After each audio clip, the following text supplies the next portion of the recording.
ishaka ko murwana n'icyaha gusa, naho ibindi Imana irahari. Nyiri mu nzira yo gukiranuka, nyiri mu nzira y'agakiza, unyitondere murwane n'icyaha kuko niwo mwanzi mufite.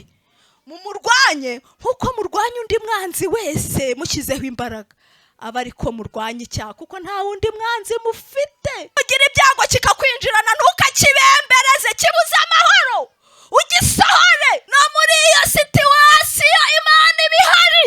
Zaburi nshya.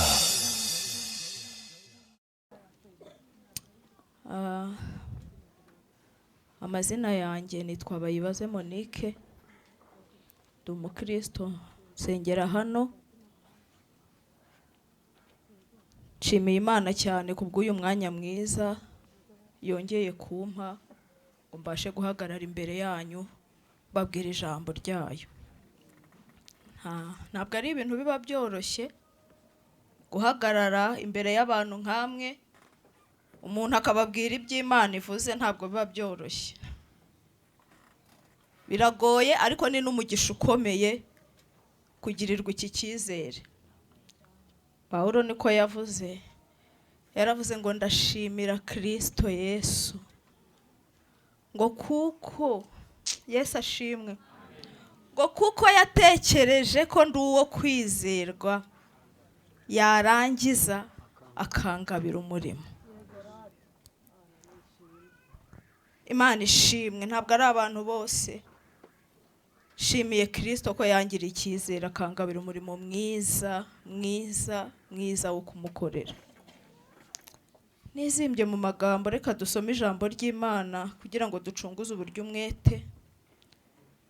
Nongeye gushimira Imana, ni ikintu najya nkunda kwibagirwa na hatoya kuko gituruka ahantu hakomeye. Ndashimira Imana ko yanyubakiye urugo. No hari umuntu washimaga ngo Imana yamuhaye urugo rwiza, nanjye ndashimira Imana ko yampaye urugo runyuze, rumpa amahoro. Ndashimira Imana. Satani yabanje kumbabaza, banza kuburaho abana, numva umunezero uragabanutse, ariko ndashimira Imana cyane ko yampaye n'abana, yampaye ibitsina byombi, yampaye imfura y'umukobwa, impa n'umuhungu. Izina ry'Imana yacu rihabwe icyubahiro cyane cyane. Ndashimira Imana ko yampaye abana. Nkunda abana cyane. Abantu bajyaga bavuga ngo abantu bakunda abana ngo bakunda kubabura. Nabonye ntinze nkajya mvuga ni cyangwa nuko nkunda abana, ariko byo ni byo abantu bishyirira. Reka dusome ijambo ry'Imana twihuse, dusanga mu rwandiko rwa kabiri Pawulo yandikiye Timoteyo.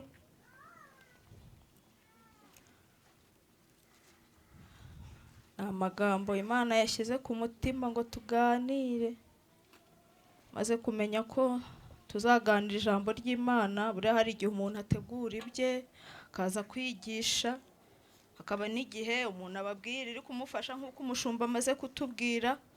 Nanjye nashakishirije aho, ariko bigeze ejo nibwo Imana yampaye iri jambo ngo abe ari ryo mbaganiriza. Nari maze gusenga ndavuga nti ko ndi gutegura ibyanjye nkumva ntibiza, nashaka niriri kumfasha nkumva ntibiza. Ndasenga Imana imira ijambo ngo abe ari ryo tuganiraho. Rwandiko rwa kabiri Pawulo yandikiye Timoteyo, igice ni icya kabiri, turasoma duhereye ku murongo wa mbere, wenda tugeze ku wa kane, ariko cyane uwa gatatu niwo nshaka ko tugendereraho, niwo turaganira. Rwandiko rwa kabiri Pawulo yandikiye Timoteyo, igice cya kabiri, umurongo wa kabiri, igice cya kabiri turasoma duhereye ku murongo wa mbere tugeze ku wa kane. Aravuga ngo nuko rero mwana wanjye Timoteyo, twahageze. Nuko rero mwana wanjye Timoteyo, nuko rero mwana wanjye ukomerere mu buntu bubonerwa muri Kristo Yesu, kandi ibyo wanyumvanye imbere y'abahamya benshi ubumenyesha abantu bo kwizerwa bazashobora kubyigisha abandi. Ujye ufatanya nanjye kwihanganira imibabaro nk'uko bikwiriye umusirikare mwiza wa Kristo Yesu. Ujye ufatanya nanjye kwihanganira imibabaro nk'uko bikwiriye umusirikare mwiza wa Kristo Yesu. Nta waba umusirikare kandi ngo yishyire mu by'ubu bugingo ngo abakinejeje uwamwandikiye kuba umusirikare. Katwongere dusome mu Baroma igice cya 6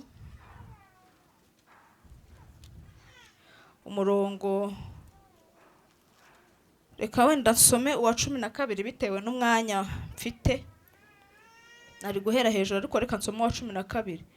Abaroma igice cya 6 reka dusome umurongo wa 12. Aravuga ngo noneho twahageze.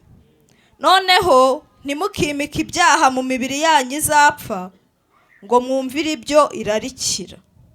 Noneho ntimukimike ibyaha mu mibiri yanyu izapfa ngo mwumvire ibyo igirite irarikira. Mwami Imana yacu, turacyari imbere yawe, suko batansengeye n'ubundi turi mu masengesho, ariko nanjye ndaguhendahenze muri aka kanya ngo ibyo wagambiriye kutugezaho byose ubitugezeho kubw'ubuntu bwawe, ntihagire na kimwe umwanzi aturiganya.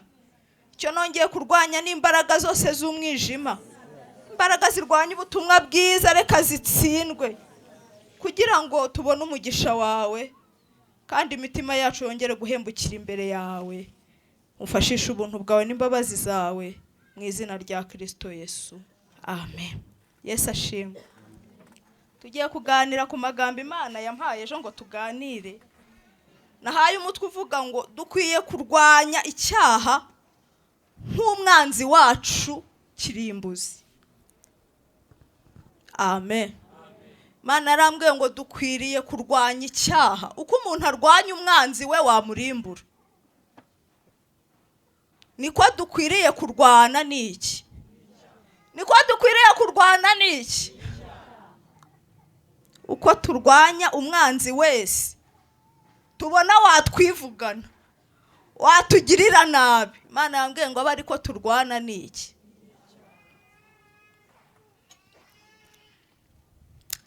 Dusomye andi magambo Pawulo yandikiye Timoteyo, yandikiye Abaroma, yavuze ngo nuko rero ntimukimike ibyaha mu mibiri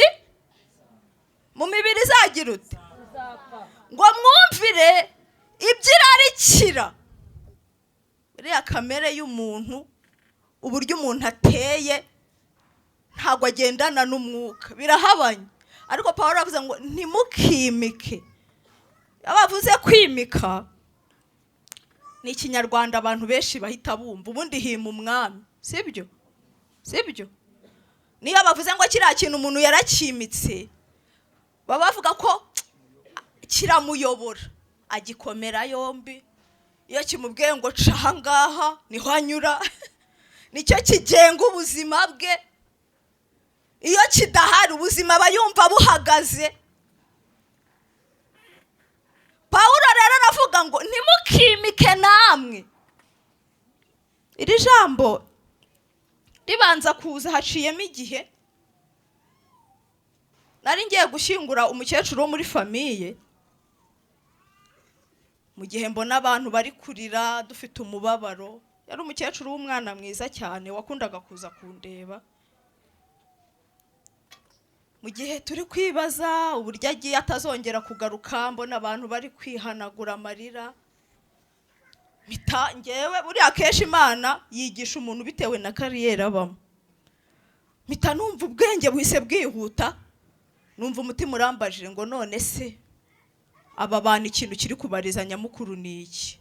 Nsubiza umutima nti nuko twabuze umukecuru wacu. Numva nanone birihuse ngo none se mu by'ukuri ikintu cyatumye habaho urupfu ni iki? Mpita nibuka yuko nta kindi kintu, urupfu ntirubabaza, nibuka ko nta yindi ntandaro yazanye urupfu mu isi niki? Icyaha ni kibi, dukwiye kugifata nk'umwanzi wacu uteye ubwoba, ntitukimike. Twasomye ijambo nanone Pawulo yandikiye Timoteyo, aramubwira ngo ujye ufatanya nanjye kwihanganira imibabaro. Aravuga ngo nk'uko bikwiriye umusirikare wandi wa Kristo kandi mwiza. Nibajije ku musirikare, icyo tuzi ko abacunga umutekano akenshi inzego zo hejuru tuzi ni igisirikare na polisi.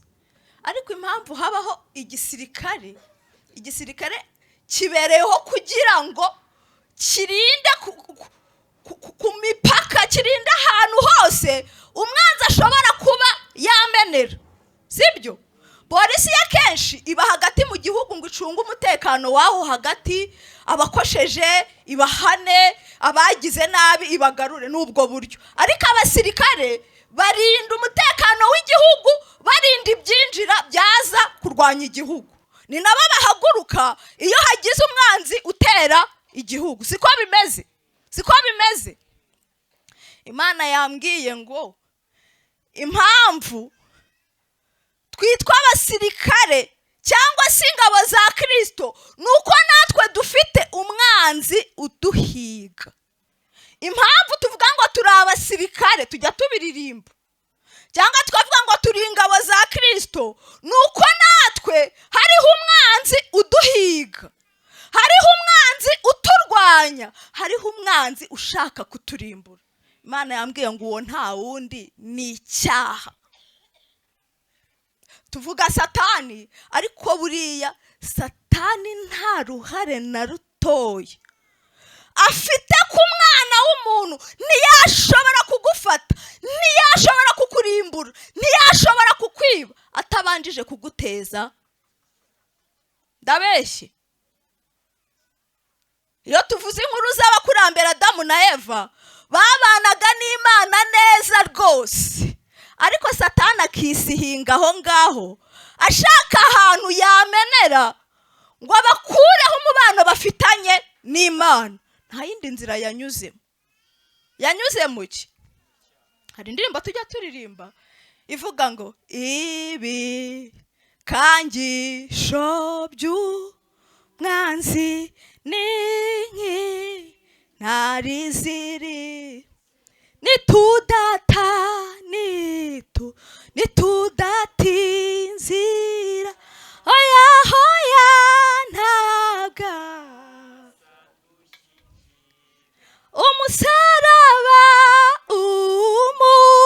umusaraba niwo bendera yacu twabakije, twemeye n'isoni zawoni. Nta hantu na hamwe Satani yakumenera. Imana yaremye umuntu mu buryo butangaje. Umuntu afite ubudahangarwa bukomeye yahawe n'Imana butuma Satani nta ruhare na rutoya gufiteho igihe utamukinguriye. Amen. Yesu ashimwe. Haleluya. Icyaha kirakomeye. Twavuze ukuntu Pawulo yavuze ngo nuko ntimukimike ibyaha. Hari igihe umuntu akabaho mu buzima bwo kuba mu cyaha, akumva icyo cyaha natagikora ubuzima ntiburagenda. Akabaho muri ubwo buzima, akaba afite nk'akazi kugira ngo abashe kunguka cyangwa kugira ngo agakomeze, bikamusabaho kubaho yarabaswe cyangwa se akandamizwa n'icyaha cyo kubeshya kugira ngo ubwo buzima bukomeze bugende. Ariko naje kubabwira ngo ntimukimike ibyaha. Icyaha n'umwanzi kirimbuzi gihora kirekereje ngo kirebe uburyo cyazika umuntu hasi Gehinomu. uri mu rugo yigeze kunganiriza ambwira uburyo ki ngo imvura yigeze kugwa hari isoko ryegeranye n'ikivu ngo imvura ibaye nyinshi abantu batangira kwiruka ngo bajye kugama noneho abantu benshi hari ubwato buri aho ngaho biruka bari bwo bajya kugamamo bahunga imvura. Iryo soko ntiryari risakaye ryahuriragamo abantu b'imihanda yose bakaza muri iryo soko guhaha. None ngo imvura iguye birukira mu bwato bwari aho hafi buhatsitse babwinjiramo ngo bahunge imvura. Mu gihe bamaze kubwinjiramo ngo bapakiye no hejuru ubwato bugenda bwika ntibabimenya bwari burimo hagati ngo buramanuka baza kwireta uruva bwabazitse hasi ku musenyi. Naravuze nti icyaha ni kibi kuruta ubwo bwato. Uburyo Satani yoherezamo icyaha kiza gakeya ariko kikagenda kibyara n'ibindi bigenda bikuzika gake ukazireta uruva ugeze ahantu nawe kuhikura bikugora.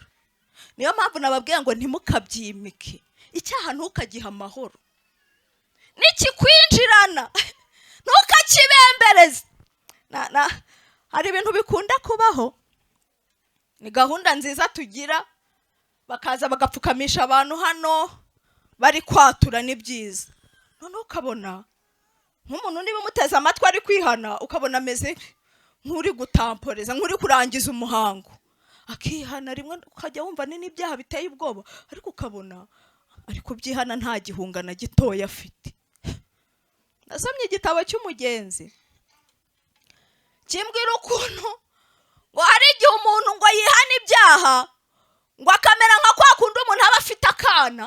Ababyeyi murabyumva, akana kagashobora gukora kaka cyangwa kakinyaraho ngo ariko ngo kagafata ukagakubita ukavuga ati to wagakobwa kabiwe kakanyamwanda ngo ariko ngo wamara kugakubita gutyo uhita wongera ukagaterura ngo kagakuyakuya ngo kakabembereza. Aravuga ngo hari abantu babana n'icyaha gutyo, akaza uyu munsi bababwira bati mwihana Imana iri butanga umugisha akabikora kuko bavuze ngo mu kanya Imana igiye gusubiza iki abantu ariko yasohoka hara mu muryango kongera agafata ka gakobwa ke ati twigendere rata mwana wanjye. Imana yambwiye ngo mbabwire ngo icyaha mukwiye kugifata nk'umwanzi wanyu kirimbuzi. Kukibika ni nko kwizirikaho igisasu, ni nko kwizirika ni igisasu ubutunzi wawe isaha n'isaha kibasha kuguturikana. Iyo igisasu kigiye guturika ntabwo byihishira. Iyo gituritse uba wagitwikira ariko gituritse na rubanda bose bagira gute barabibona. Imana yambwiye ngo n'icyaha niko kimeze, uragitwikira ariko iyo kigiye kukunaga hanze ntabwo cyihishira, cyo ntabwo kiguhisha. Umwanditsi w'imigani yaravuze ngo ibyaha bikoze isoni umudugudu ariko gukiranuka kukawushyira hejuru. Hari igihe umuntu abaho mu buzima bushaririye, ni nako akenshi abantu twibwira. Umuntu yabona ari mu bibazo biremereye, akenshi niko abantu duhita dutekereza ugatuvuga ngo Imana ntayihari pe. Ukavuga ati uyu muriro ndimo, aka kaga n'amakuba mpagazemo, Imana yaba iri kumwe nanjye ikabirebera. Ariko naje kubabwira ngo akaga n'amakuba umuntu aba arimo yewe n'umunezero ntaho bihuriye nuko Imana yakuba kure. Imana ishobora kuba iri kumwe nawe mu kaga n'amakuba. Hari situation umuntu abamo ukajya wibaza ukavuga ngo ariko ibi bintu ninjiyemo by'agakiza, ukajya ureba icyerekezo cyabyo ukakibura. Hari umukobwa umwe wari inshuti yanjye, haza kuza umusore w'umupagani aramurambagiza ngo babane. arangira aramubwira ati njye ndi umukristo ntabwo nabana n'umupagani, urwego ngezeho mu kwizera naho wambeshya ngo urahindura usange mu itorero ntabwo nakwemera wowe. Umusore aragenda, haciyemo igihe aramutelefona aramubwira ngo sha ngo nturebe ibyo bintu wijanditsemo by'agakiza, ngo ndaje nanjye tubijandamanemo ngo ariko bizarangira unyemeye. Hari igihe wicara ukavuga ati ariko ibi bintu nijanditsemo by'agakiza byo kumva ngo nakiranuka abandi dukorana bakinjiza bakira ngo ngende kwera ndi gukiranuka. Hari igihe wicara ukavuga ibi bintu nijanditsemo ngo ndi umukozi w'Imana, ibi bintu ndimo bifitiye vizo. Hari igihe ureba icyerekezo cy'ubuzima ukagishaka ukakibura, ariko niyo ubuzima bugeze aho ngaho uri kuregereta ibintu winjiyemo ntabwo bibuza Imana gukora, ntabwo ibiri kure yawe, ibiri aho hafi, ahubwo ibigira ngo urwane ukiranuke izakugororere. Gomba kuba umusirikare mwiza wa Kristo, ntabwo mu mubabaro Imana iguta. Niko abantu dukunda kwibwira, wabona ubuzima butari kugenda, wabona byakomeye ukavuga ati ubwo abantu bandetse n'Imana buriya ntayihari. Ariko ntabwo Imana ikora gutyo, naho haba nta muntu n'uyu n'umwe uguha amahirwe y'ubuzima. Hari igihe ubaho wanaganira n'abantu cyangwa wandeba n'abantu muri sosiyete ukuntu bagufata ukabona kabisa nta cyizere bagufitiye, nawe ubwawe kandi wareba wagisha umutima inama ukabona kubigaragara nta viziyo ntayo. Ariko naho ubuzima bwaba bukugejeje aho ngaho, Imana yambwiye ngo ukomeze ukiranuke. Ntabwo bibuza Imana kuza, Imana iriyaminiya. Ntabwo Imana ireba ku muntu abantu bari guha amahirwe ngo ibone kuza. Ngo ubundi abantu ukuntu duteye, ureba umuntu ukanyakanya ukareba uwo bari guha amahirwe ukavuga ati kabisa uriya, ukamera nka Yesa nk'umuhanuzi Samweli ajya gusengera abahungu ba Isaya, ukavuga ati uriya we byibuze hari agahengekerezo. Ariko hari igihe umuntu abaho mu buzima atabona umuntu umuha amahirwe. Ubu hari umuntu ndi kubwira uri kunyumva, naho ubuzima bwaba bukugejeje ahantu nawe ubwawe utakiyiringiye, usigaje inzira yonyine yo gukora ibyaha, ariyo yonyine usigaranye, ihagarareho. Imana ntabwo igikoze isoni umuntu wayiringiye. Ndi umugabo wo guhamya ibyo. Ntabwo Imana igikoze isoni umuntu wayiringiye, ntabwo Imana igikoze isoni umuntu wayitegereje. Uretse n'Imana, n'umuntu mugenzi wawe akubwira ati mwari ndakwizeye, akaza kubwira ati ndakwizeye ko iki kintu uzakimfasha, byibuze wakwiyeranja ugakorera icyo cyizere uwo muntu yakugiriye. Imana ntabwo igikoze isoni umuntu wayinambyeho, ntabwo igikoze isoni umuntu wayihamije yarangiza akayitegereza, nubwo byaba binyura mu ishuheri ikomeye. Ntabwo akaga n'amakuba urimo wa mubyeyi we, ntabwo bivuga yuko Imana idahari. Wewe ahubwo komeza ubane n'Imana gusa.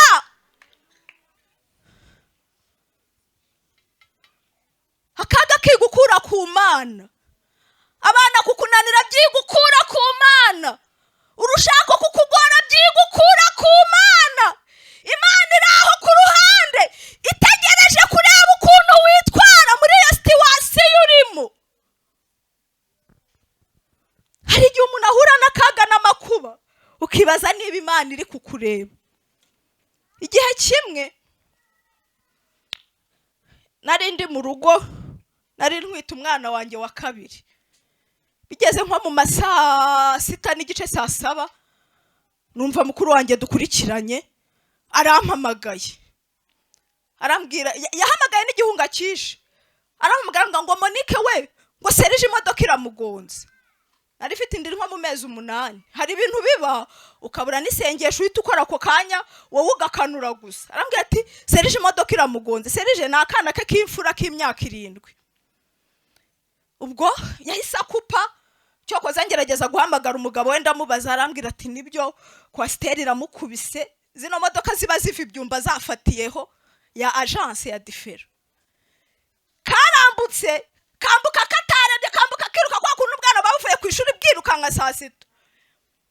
Shoferi wamugonze yaje kuturavuga ati simba beshe ngo nafashe feri. Ngewe nashidutse namukubise sinamenye igihe yinjire mu modoka yaje nk'agasiga. Ati naparitse ngiye maze kumukubita. Ndagenda njya kwa muganga kumureba. Ngezeyo babanza kutwangira ahantu bita muri suwe nta muntu upfa kwinjiramo. Nyuma cyokoza mukuru wanjye abwira umuganga aravuga ati ni murumuna wanjye dukurikirana rwose mu murekaze yinjire. Barandeka ndinjira. Naragiye ndebye ukuntu uwo mwana yabaye nanirwa guhagararwa. Nari nkuru ifite indi nko mu mezi 8 numva ntangiye gutitira. Baraza bamfata mu maboko banjyana kunyicaza. Umutwe wabyimbye ungana gutya utamenye isura ye. Bafite amapompo bari kumuvoma amaraso bayamena mu ndobo. Ndahagarara ndatitira. Iyo bigezaho ubura n'isengesho uvuga. Ubushize nigeze kubigisha ngo mujye mushaka Imana mu gihe mwumva mufite n'umutima wo kwizera kwihari. Ntangira gutengurwaho nicaye. Mukuru wanjye ariko we akaba muri iryo joro bwari buke biba yabanje kurota ngo ari kurya indimu zisharira ku buryo buteye ubwoba. Izo nzozi zimaze kuzaje nka 2 mu ijoro zivuyeho ngo akajya abona uwo mwana wari muri serikeye yapfuye ariko ubona yumutse nta gikomere na gitoya afite. Ahera iryo joro asenga bigeze nko mu rukera gatotsi karamwiba arakanguka. Nibwo saa 6 rero bamubwiye ko imodoka imugonze. Ariko uwo mwana agifite amezi 6 tukaba twarasenze nge nari nkiri umukobwa. Umuhanuzi aravuga ati serije mbonye ko ari impanuka ikomeye cyane y'imodoka tari kwazabaho. Ati kuko Imana yavuze ko azayikorera namara kuba umusore. Twebwe rero tukumva ko izaba ari umusore mukuru ubasha gutanga ubuhamya. Ubwo ngewe ibyo byose nari nabyibagiwe ariko nyina byabaye afite imbaraga nkajya mvuga ni buriya yahahamutse. N'abaganga bakajya avuga ati uyu mubyeyi nimumutume kugura imiti kure adatorongera yataye umutwe ntago kuri ari ukwizera afite. Akajya avuga Imana yambwiye ko umwana wanjye serije azakora impanuka kandi akabaho yabimbwe afite amezi 6. Nanjye nkajya mwengera ngakomakoma akambwa ati moni wabuze kwizera nawe nubwo umwana wacu ameze nabari karabaho. Umuganga araza hari igihe umuntu agera muri situation. Impamvu mbabwiye ibindi kubabwira ngo no muri iyo situation ikomeye ntabwo Imana iba kure y'umuntu wese uyiringiye. Muzi ikintu kijyana umuntu kure y'Imana ni icyaha nk'uko ndi kubabwira. Yarabivuze muri Yesaya 59 ngo abantu bari kwibaza kwiri. Aravuga ngo ugutwi kwanjye ntabwo kwapfuye. Imana irumva. Bantu bimana ukuri Imana irumva. Yaravuze ngo ugutwi kwanjye ntabwo kwapfuye. N'ukuboko kwanjye ntabwo ubungubu kusigaye kwarananiwe. Aravuga ngo ahubwo ibyaha byanyu nibyo nzitizi mubikureho mbereke. Umushumba amaze kutwigisha ngo uko yari kera. Aravuga ngo ahubwo ibyaha byanyu nibyo byanandukanyije namwe bituma mbaba kure.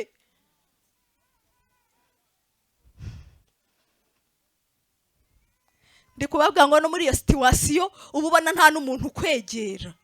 Ubona uri wenyine. Satani ntakakubwire ngo uri wenyine. Imana ibiraho hafi cyane. Ahubwo itegereje kureba ukuntu uri kwitwara mwaho ngaho.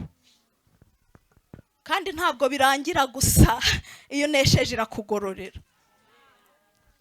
Ubwo umuganga araza dusanga muri counseling room.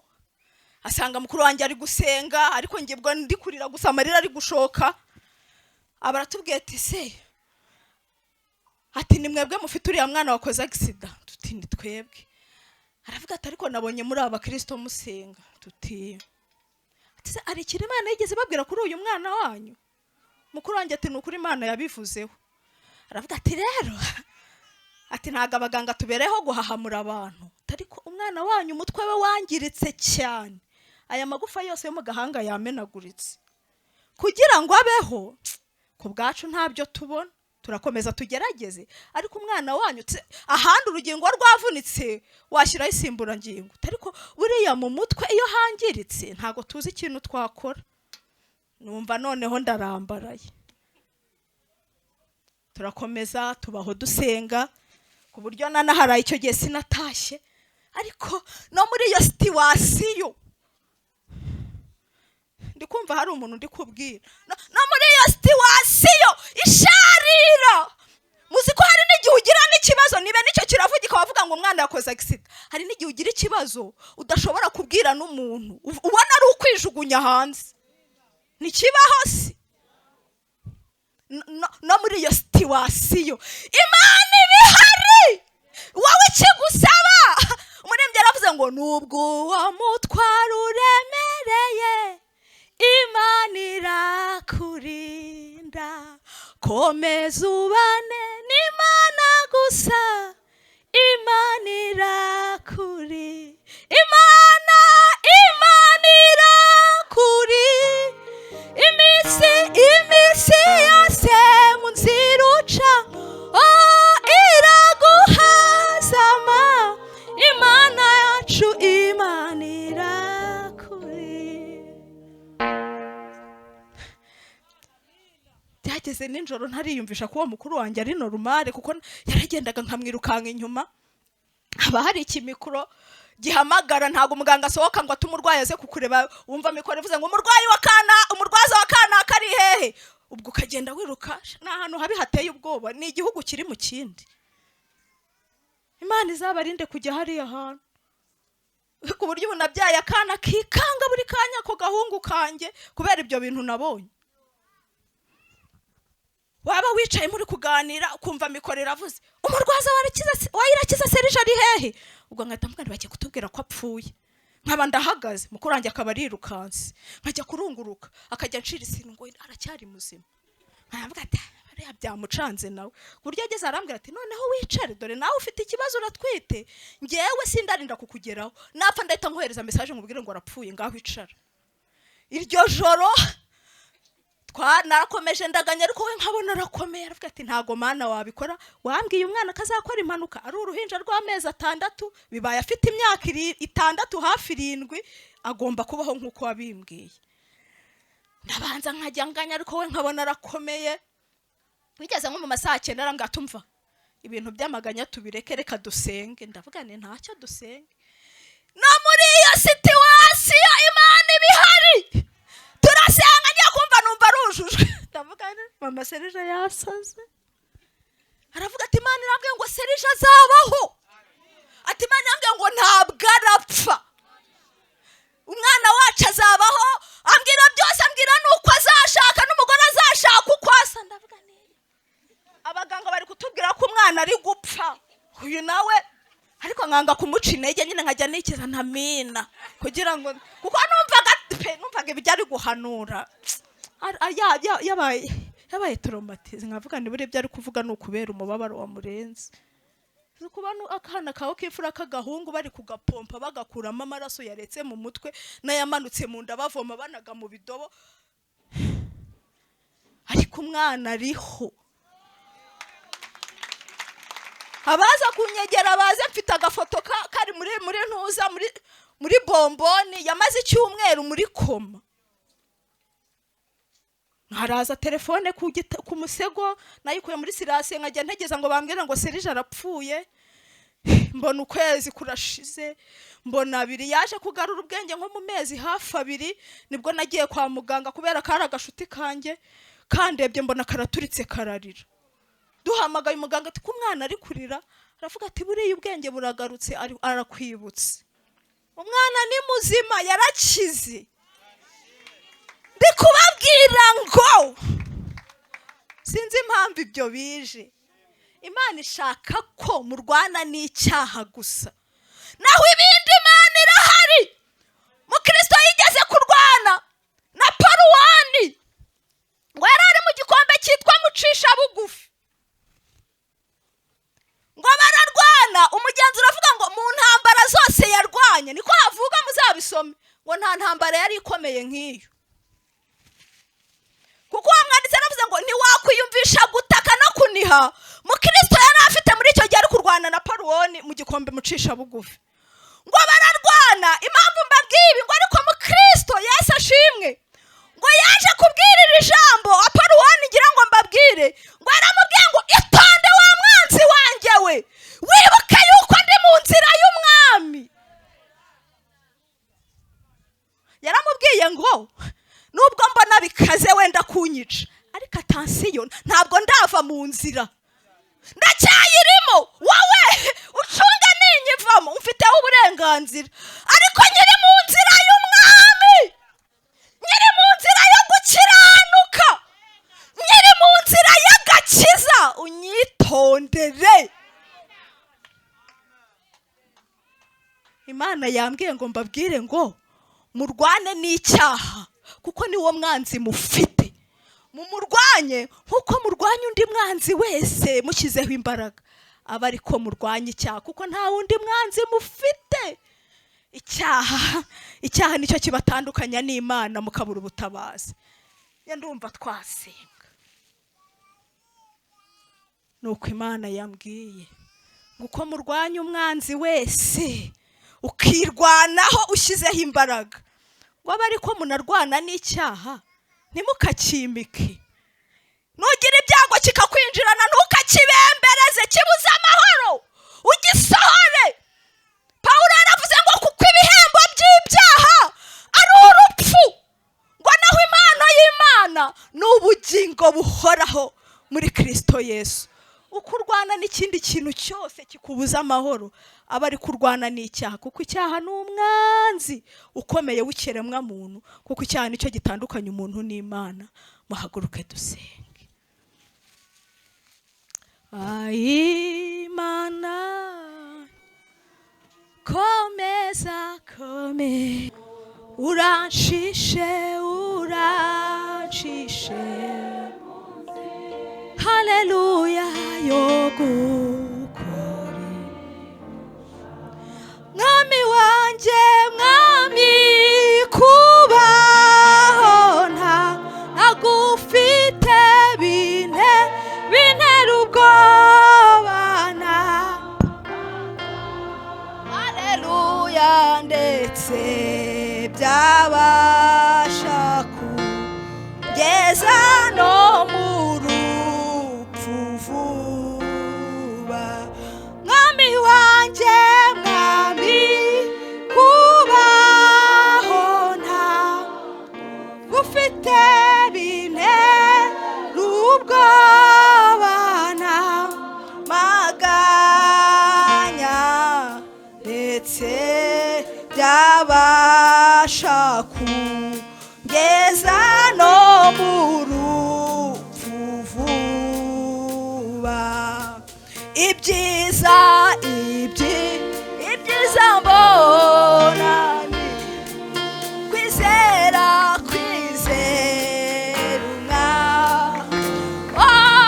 no guhora haleluya mu nzira ye. Nawe rero nawe yemeye kujya ndinda ndetse no kunyobora, amesha no kwinjira vuba mu mahoro ye. Ubu urugendo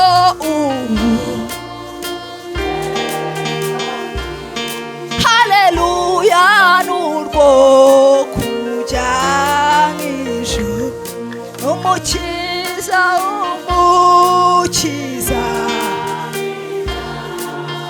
nanjye kandi umunsi nzageze nzamuhimbaza n'ibyishimo, nzanezezwa nuko niwe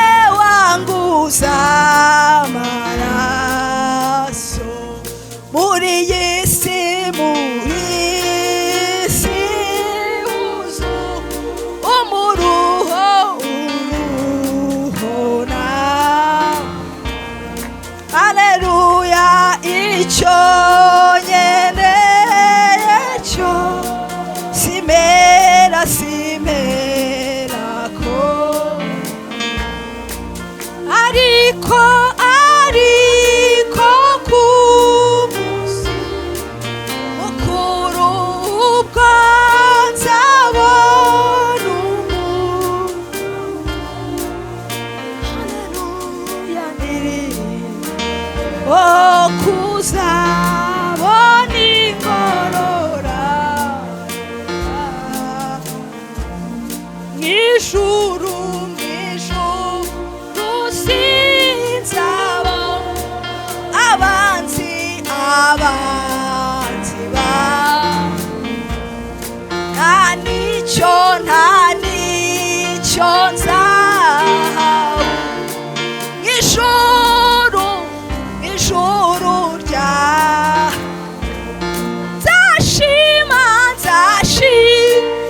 Imana mvuga haleluya